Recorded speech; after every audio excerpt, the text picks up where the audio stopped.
But let me talk about another initiative, Richard. Please, go ahead. Privatization. Today we heard the CMA chief come up and say how the Kuwaiti markets have been privatized. Let's take a look at Kuwait's track record of privatization. When Kuwait privatized MTC, that's now become Zain, it's the largest telecommunications company in the Middle East. What a tremendous success. When Kuwait privatized the Public Warehousing Company, which is a group of just warehouses scattered around Kuwait, it's now amongst the 10th largest global logistics companies with operations in over 100 countries. Agility. Agility, yes. I think it didn't need any introduction. Yeah, probably everybody here. That, but I see a board member there. So. When Kuwait privatized Americana, we all know about that deal now, but the leader in food across the region. So our private sector has a tremendous track record of taking companies, not only making them successful here in Kuwait, but becoming regional giants, which then feeds back into our capital markets. Because then you have companies who are listed on our capital markets, but represent business that's going across the region in 30 different countries, 100 different countries for Agility. And all of that's reflected in the market cap and the turnover of our capital markets. So it's unleashing the power of the private sector and privatizing a lot of these companies that have been sitting there in the blocks, and we've been hearing about them for years and years, and getting them out there into the hands of capable people in the private sector who quite frankly, have a better track record of running private enterprise.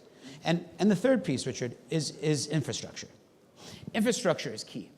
You look over the last 20 years, China has spent 15% of GDP year in, year out on infrastructure.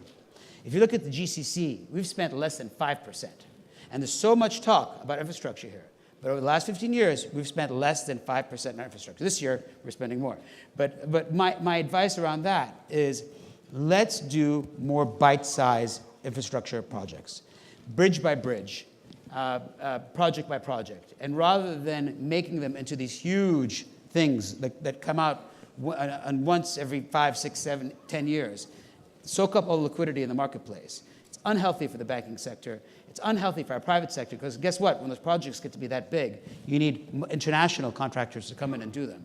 But if you keep them small, bite-sized, our local contractors can benefit. The banking sector can benefit more because there's year-on-year growth and a steady flow of business that's going to be coming out, and will build a more stable economy for us here in Kuwait. I mean, the money is being spent. It's just how we spend it. But I want to commend the government on all of the projects that have come out over this past year. I think that's a tremendous effort.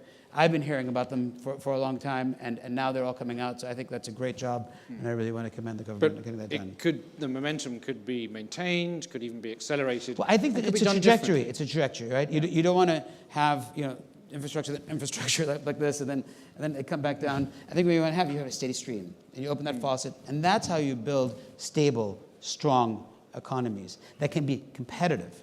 Because let's not forget, we always talk about Kuwait in a very myopic way, like we exist just by ourselves. But we live in an interconnected world. We live in an interconnected region, and we need to look at our competitiveness as a nation amongst the world and amongst the region. And so we need to make sure that we have a strong economy with a strong private sector as a backbone driving us forward. Without that, no other formula works. I think the only other person holding on to the other formula is North Korea, and they're not doing so well. 28 websites they have.